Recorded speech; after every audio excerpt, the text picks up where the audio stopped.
All right, go. I'm rocking with Don Kilam. Let's go.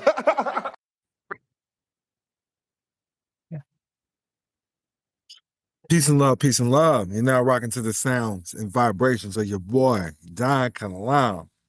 Also known as Malik Kalam. As always, prosperity is your divine birthright. How's everybody feeling? If you're joining me on the Instagram, be sure to let me know what city you're in, man. Let me know. I like to know where everybody is tuning in from. I'm about to drop some game. A lot of people are still stuck, even after years of. Because I got people coming in talking about, I've been a secured party for 15 years. Back when I learned from Patrick Devine himself and Gene Keaton, but you're still not moving correctly and understanding how to operate as a trustee, understanding the private life. Shout out to Chicago. Shout out to Olympia, Washington. We got them in the building. Let me know what city you tapped in and tuned in from. I'm San Francisco's in the building. Peace and love, peace and love. So public versus private. I have a class too. If you're part of the school community, my school community, go to school.com/Don Kilam. That's SKOOL.com/DONKILAM. In December, we have we got Atlanta, Georgia in the building as well. This West Palm, Florida. In December, we have From Zero to Hero course. I'm gonna show everybody how to sign up too. You just go to school.com/Don Kilam. It's gonna bring you to the about page. We got Arkansas in the building. Shout out to Arkansas. So you go to the school.com/Don Kilam /about. You can do that too. Dallas, Texas in the building. And just go to classroom. Then you're gonna see From Zero to Hero. What's cool about this is only $1 per week. So it's going to be $24 for a 24-week course. We are going to have a grand finale in Las Vegas next year for this From Zero to Hero. It reminds me of $1 million worth of game. That's what got me popping out here. I used to do a seminar, 2-day and 3-day seminar. Sometimes it's 2 days, sometimes it's 3 days. Seminar, just connecting with the people, going over $1 million worth of game, how to do your nationality, and things of those nature. So what we're going over, we are going to go over political status correction, how to move as a sovereign and a private banker, how to create trust and foundations. We're going to go over how to establish these LLCs and holding companies in your 508c1a ministries, how to operate correctly with these things, how to secure funding, how to get grants, how to get loans, how to acquire real estate, how to acquire land, how to acquire automobiles and make them private. There's a process to getting a manufacturer certificate of origin, manufacturer statement of origin, the MSO or the MCO, and then turning the vehicle private and putting it inside the trust. How to protect your family. How to get rid of debt, if that's what you're trying to get rid of. But I like to do tax credits and deductions. Tax credits and deductions. How to accounting, bookkeepers, things that you need out there when you start operating correctly. All right. And then we'll just do a recap, the importance of networking, connecting with the right people. I'm gonna show you the people that I utilize with my businesses. And then we're gonna have a award ceremony in Las Vegas. And that's what go to the school.com/Don Kilam and sign up now. The school is $50 a month. But that class is an additional $24. It's going to be $24 for start in December. I look forward to working with each and every one of them. I'm going to work with everybody because I want to speed everybody up. My star students, I'm going to invite y'all to the award ceremony. We're going to hand out awards. I'm going to hand out money. I'm going to hand out grants. That's how we do. That's the Don Kilam way. But let's get started. There's something I want to speak on right now. I'm not a licensed attorney, tax expert. I do this for educational and informational purposes only. There's something called amalgamation.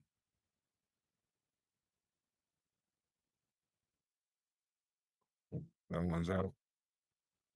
Hold on, let me get the flying going.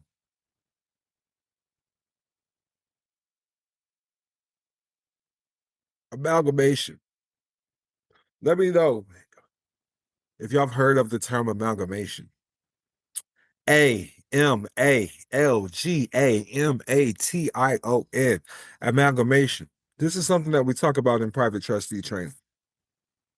When you tapped in with the private life, when you tapped into them private circles, we understand what amalgamation is because everybody's sitting here searching for the so-called secure party creditor. They're searching to be free. Amalgamation is a combination of two or more companies into a new identity. And this is what has happened in the public sector. You come into the world as a sole trader. When you get the certificate, you are now property. So if you're doing business out there, you're doing business on behalf of the business that's considered you. This is a sole proprietorship. All right. This is this is the main thing I'm for me learning that status, what about status correction in the public sector, because it is a capital market. Anytime you're dealing with certificates, you're dealing with capitalism. You're dealing with capital. The certificate is the printed, the birth certificate, your car title, they're similar, they're the same things. They're printed on banknote paper. So you're in a corporate structure. You're in a corporate system. You was born in this corporate system. So understanding you're a sole trader, you're trading your time for money. You open up credit accounts. You're trading. Okay. Anytime you open up a credit accounts, you got a car, you got a house, you got a debit card, you got a bank account. This is sole tradeship. You are operating as a sole proprietor. This is individual entrepreneurship or proprietorship, and it's a type of enterprise owned and run by one person in which there is no legal distinction between the owner and the business entity, which means you are obligated and you are liable for anything that this business brings harm to, which is your name is the legal entity. Your name is going to be the sole proprietor, the legal entity, and you're getting confused thinking it's you. This is what makes you a sole proprietor. Under amalgamation, though, because you have different entities in one, you got to understand in this corporate system, anytime you sign something, it's a contract. It's a contract. So it's a different business entity. So the DMV, the vital statistics, the Social Security Office, which we already know, just to verify my claims, the Social Security Trust is an insurance policy. The Social Security is a trust. Directly from the SSA.gov. The Social Security trust funds are financial accounts in the U.S. Treasury. There are two separate Social Security trust funds. The Old Age and Survivors Insurance Trust Fund pays retirement and survivor benefits, and the Disability Insurance Trust Fund pays disability benefits. So it only pays out benefits, all right? Understand that. You can only be a beneficiary of this trust. Understand that. So it is a trust, but when you're utilizing it with the birth certificate, you're utilizing it with your state ID or driver's license. This is a form of amalgamation, a combination of two or more companies into a new entity, because these are not yours. So I need people to understand that's what is going on. It's considered a merger. You're a special purpose vehicle for the federal government. Now I want to break down, because those are public documents. A Social Security card is a public document. Your birth certificate is a public document. Your ID is a public document. It comes from the public. It comes from the public sector of the economy. And you have to understand what I just dropped down for you, because that's $1 million worth of game. The public sector is the part of the economy that's controlled by the government. So anytime you have an ID, because you use that ID to get a bank account, use that birth certificate to get a bank account, use that Social Security number to get a bank account. This is the part of the economy that's controlled by the government, because you got these things from the public sector. Let me get a 100 fire emoji if you follow along on that. So anytime you're using these documents, it is part of the public sector. When you hear the word public sector, think public defender, think public assistance, public housing. That's the government. The private sector is the one who creates the public sector. So it's private families that create the government. I got some 100s. I got some 100s. So it's private families that create the government. So we have to stop there and understand that. You're dealing with families. Y'all are thinking that this government is some high almighty God. That's how y'all treat it. And that's not how you should treat it. The public sector creates the private the private sector creates the public sector. What is the private sector? The private sector is part of the national economy that is not under direct government control. So I want everybody to enter and understand this. You have to create your private record. The private controls the public. Do Freemasons keep private records of members? I need everybody to over and understand this. Because this is why Freemasons know more things than you. They know that Abraham Lincoln was black. They know that the Philadelphia was the first capital. No matter what they teach you in the public education sector, you're going to learn the truth in the private sector as a Freemason. Yes, individual lodges and their governing grand lodges keep membership records and are generally private. Freemasonry isn't centralized worldwide. Each country or region has an independent grand lodge and local lodges report to it. Records are not publicly searchable. Verification of good standing is usually given only to the other lodges or other with. So I'm just telling you, there's moments in history that can only be found what really went down in these Freemason lodges. That's why I'm bringing up the public record and then the private record. You don't know your family 6, 7. Most people, and I'm not going to say everybody, most people don't know their family 6, 7 generations up because they didn't keep a record. They have to go by what they're told by, what's it called? Familytree.com or whatever. So public versus private. Now, going to the public record, updating the public record, I was speaking on something called an oath of allegiance because you have to understand the term national. The term national means a person who's owing a permanent allegiance to a state. This is 8 USC 1101 821. So your state is your nationality. It can be if you want to operate that way and give allegiance to the state constitution versus the United States Constitution. The United States of America is a federal corporation. I just want to throw that out there. So you can go on my page in the school or right now on the Instagram, Don Kilam _legacy, DONKILAM _LEGACY.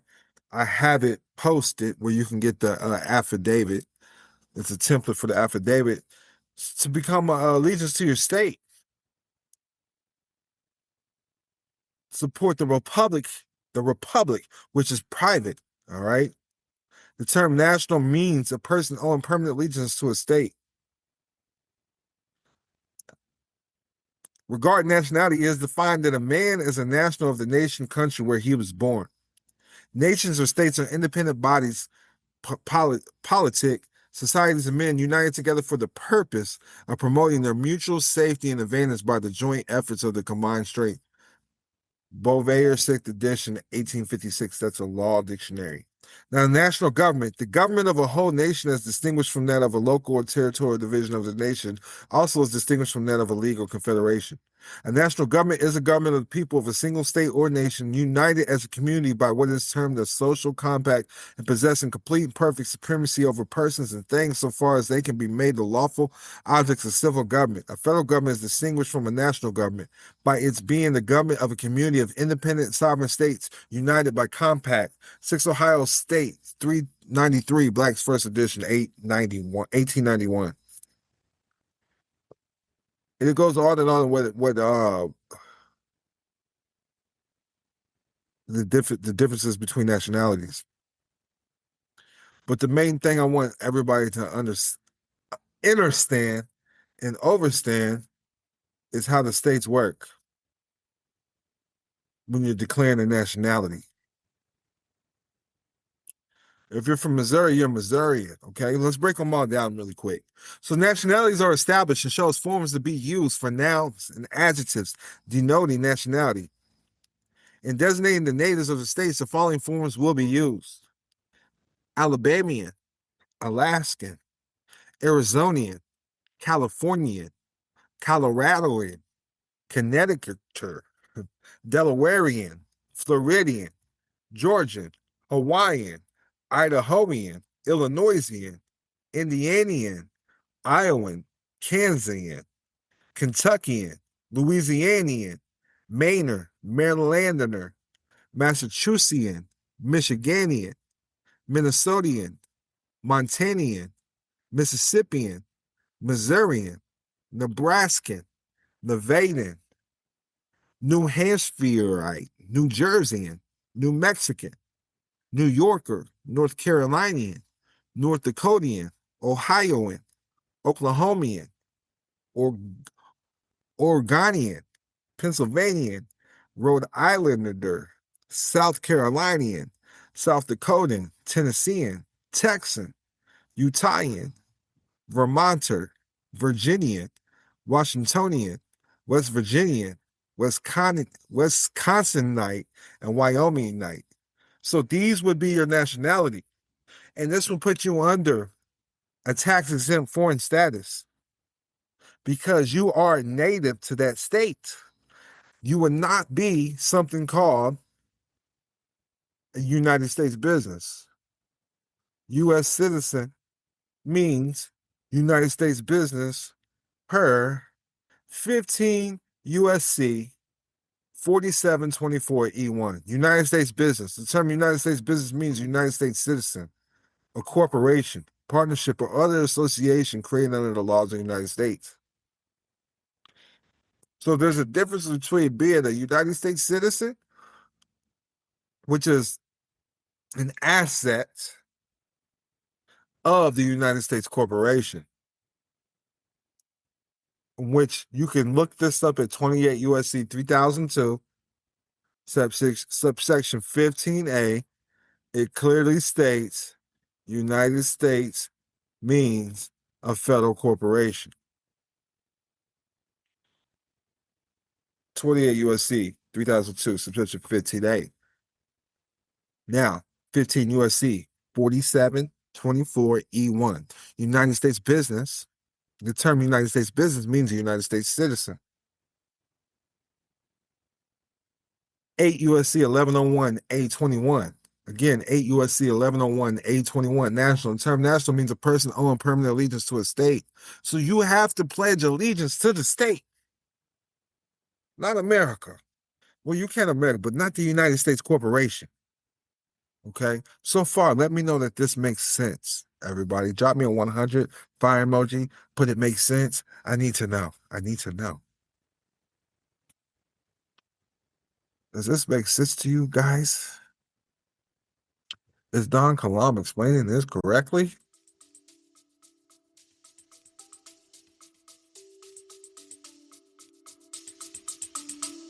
We'll be back after a quick break.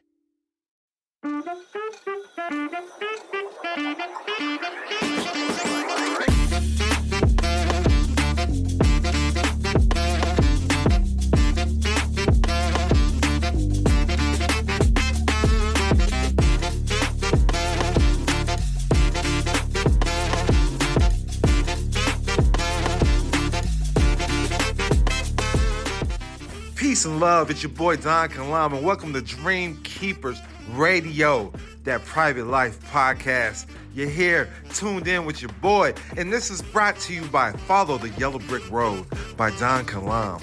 Search the book on Amazon now. Go get the book and uncover the matrix and how the United States is operating in the financial marketplace. Much peace and love.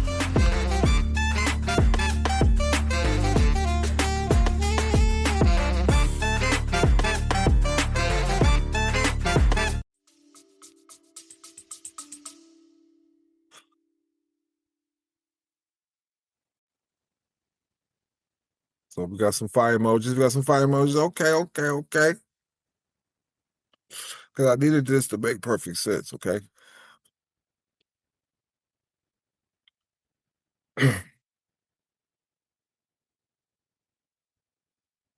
So, amalgamation. Let's get back to amalgamation. You're going to want to make a pledge of allegiance. You want to make an oath of allegiance. This is how it was given to me. And this is a private record. Do it with your family. You really want to pledge allegiance to the family first. Family before everything. You're here for the clan of your family. That's the first sovereign nation. Because you got to understand, who can come get the children out of jail before they're 18? Only the parents. So your first clan is your family, okay? And then pledge allegiance to the state, all right? Because they're operating within the realms of the republic, regardless. So we do the oath of allegiance. Now, there's something that I want to break down. The reason why we file everything as affidavits. Well, in the courtroom or on the record, a lot of people they file it within their, and they have their own rules and stipulations on how to file paperwork. But as long as you file as an affidavit label as evidence, they have to put it on the record. So affidavits of fact cannot lawfully be denied, and they must be visited and either answered or rebutted, otherwise it stands as truth, or it is required of an answer by the court. It creates an injunction in the court, or any government record cannot lawfully move forward until answered. Not answered, the matter must be, it stands as truth. It stands as truth. So unrebutted affidavit stands as truth on anything when it comes to law.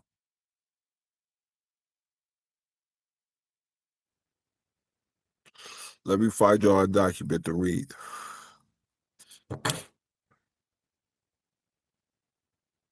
And that's one of the maxims. That's one of the maxims of law. So in commerce, truth is sovereign. And the truth must be expressed in the form of an affidavit. An affidavit is a solemn expression of truth. In commerce, an affidavit must be accompanied, it must underlay and form the foundation for any transaction whatsoever.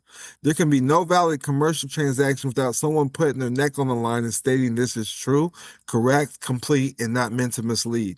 An affidavit is a two-edged sword. It cuts both ways. Someone has to take responsibility for saying this is a real situation. It can be called a true bill. As they say in the grand jury, when you issue an affidavit in commerce, you get the power of an affidavit. You also incur the liability because this has to be a situation where other people might adversely be affected by it. Things change by your affidavit, which are going to affect people's lives. If what you say in your affidavit is in fact not true, then those who are adversely affected can come back at you with justifiable recourse because you lied. You have told lies as if it were the truth. People depend on your affidavit, and then they have lost because you lied. An unrebuted affidavit stands as truth in commerce. Claims made in your affidavit, if not rebutted, emerge as the truth of the matter. Legal maxim. He who does deny admits. An unrebuted affidavit becomes a judgment in commerce. There is nothing left to resolve. Any proceedings in a court, tribunal, or arbitration form consist of a contest or duel of commercial affidavits wherein the points remaining unrebutted in the end stands as truth and matters to which the judgment of the law is applied. In any matter to be resolved, it must be expressed. So it all starts with an affidavit. All right.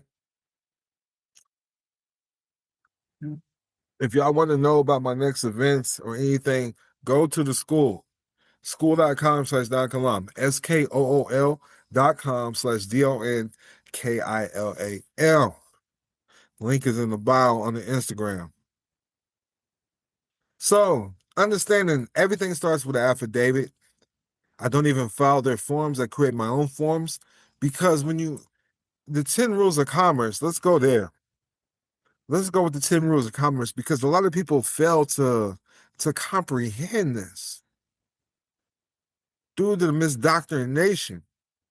You can only control what you create. So if you're filling out their forms, you can't control them forms because that's their form of banking. So they can do as they wish with their money, with their artwork. If that makes sense. You cannot control what you did not create. All commerce is based on title. The only true title to anything is the MSO, the manufacturer statement of origin. When you register anything anywhere, you give up the title. Your car, when you register your car, you give up the title. That's why you need a manufacturer statement of origin put in a trust. There's no money, only fiat currency and credit. Now, there's no slavery in America. There's no involuntary servitude. You sign up for everything you do. First in lines, first in time. This is why you record things into the public record with your own forms. Do not interfere with commerce. And last but not least, do not allow anything to come between you and your creator. Do not allow anything to come between you and your higher power. Church versus state. And that's how I'm maneuvering. I'm using the family trust, the family foundations. It's important to understand when you learn about the non-grantor, irrevocable, complex, discretionary spendthrift trust, it's going to show you how to structure your family foundations as well. You know, you got movers and shakers, and then you got your everything's a charity. Everything you're doing is acting out of charity. And I was going over some phone calls today because in one of my private meetings today, we were going over stipends. Stipends. I only take $1 a year from the organizations that I'm with. The organizations owe me because I help. There's a difference between founded by and funded by. I help found the organization, so they in return they owe me a certain percentage as paying back me in a form of a loan. So it can be taxed that way when you're contracting correctly. But a stipend is compensation paid to help cover basic costs while training. And then we got fringe benefits. I'm going to touch on that as well. So there's different type of stipends, but a stipend is often referred to as a fixed sum and commonly paid to recipient as a lump sum payment. This type of compensation, sometimes called an allowance, is normally provided on a daily, weekly, or monthly basis. A stipend is usually offered as compensation for training instead of salaries for employment purposes. Common recipients of stipends include interns, apprentices, fellows, and clergy. A stipend often includes other benefits such as higher education, room, and board. All right. This is how the elite maneuver. And they have no assets. You can't sue them for anything. They have no assets. It belongs to the family trust. So what are fringe benefits? How they work? Fringe benefits is extra compensation companies give their employees. Types of fringe benefits include health benefits, achievement awards, grants, adoption assistance, athletic facilities, commuting benefits, dependent care assistance, education assistance, stock options, employee provided cell phones, insurance coverage, lodging, meals, tuition. The list continues. Company car. So I had a court case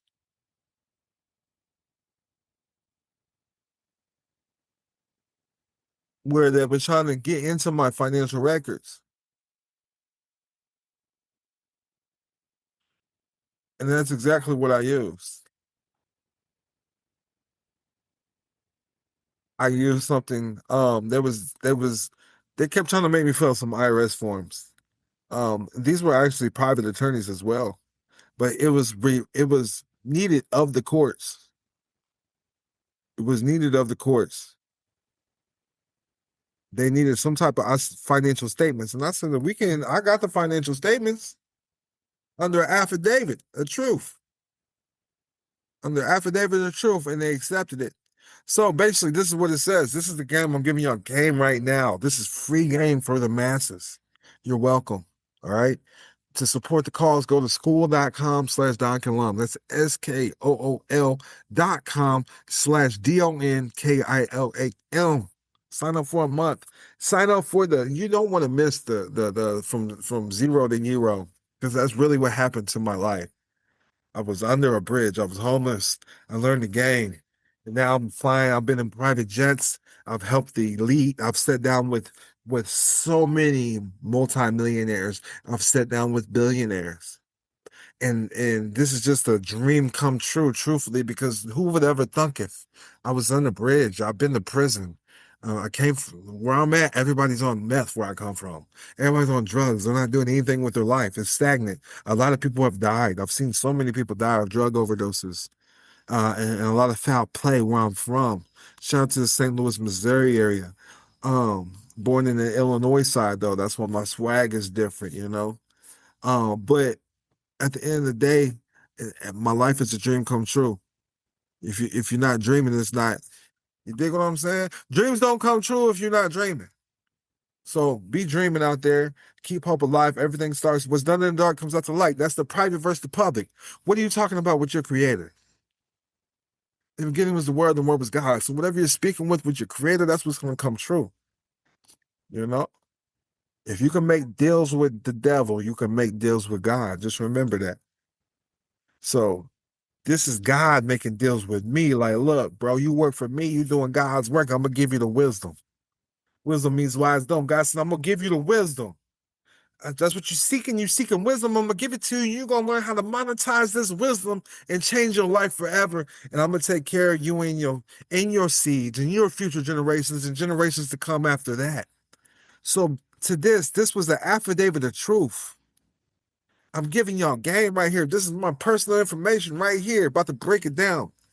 I'm an association and membership. I'm acknowledged an active member of the unincorporated association, which is situated and operates within the territorial jurisdiction of which it was in. Now,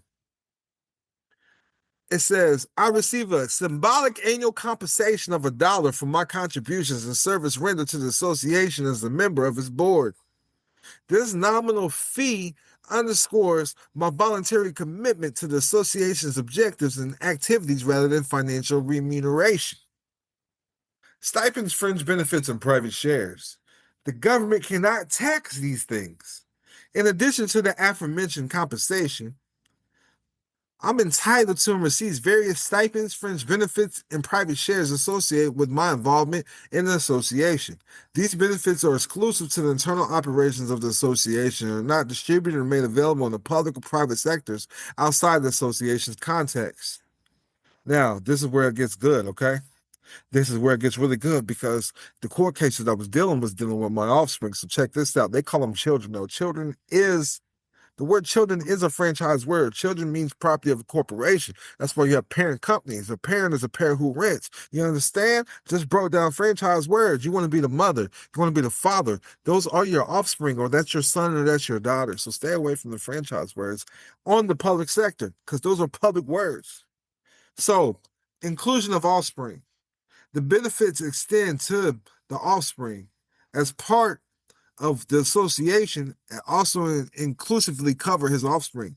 This coverage includes, but is not limited to, housing, automobiles, dining, clothing, other essential necessities of life.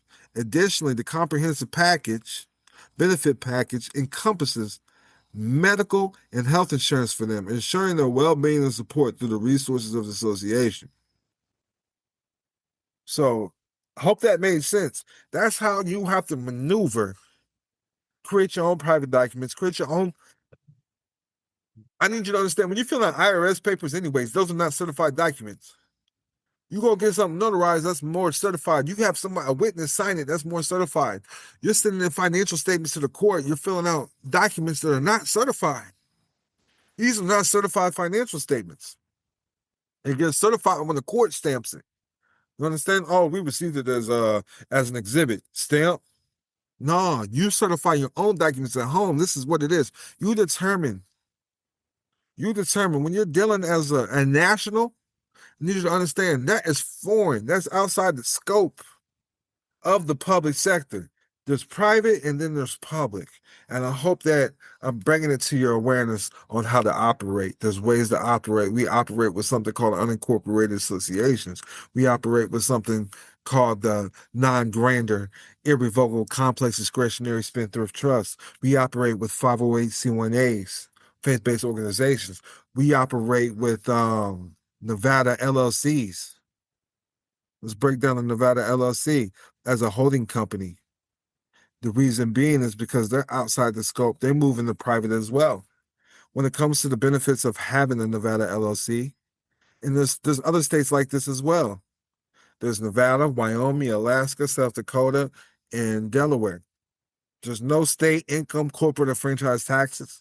You can remain private for owners choosing to be anonymous. All right. There's no formal information sharing agreements with the IRS, and there's no taxes on corporate shares or profits. And there's a judicial system relying on case law, just like in the private sector. We use case law. We don't use codes and statutes.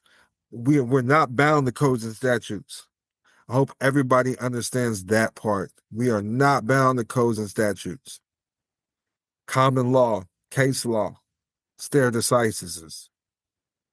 And that's the game. Make sure y'all tap in and tune in to your boy Don Kilam. Go to school.com/Don Kilam. Click the link in the bio if you're on the Instagram. That's school, SKOOL.com/DONKILAM. Or text Private Life to 702-200-4900. You join the school, you will get this live right here on the replay. It will be a replay with the screen share. Tap in with your boy. I'm dropping that game all day. The next event will be in Atlanta, Georgia. November 14th, Atlanta, Georgia. Everybody in the school, all y'all have to do is send me a message, say ATL, and I'm going to send you the information. We also got VIP tickets available for next day meet and greets and getting that game one-on-one, getting that private trustee training in. But much peace and love. Get the course now from zero to hero. Much peace and love.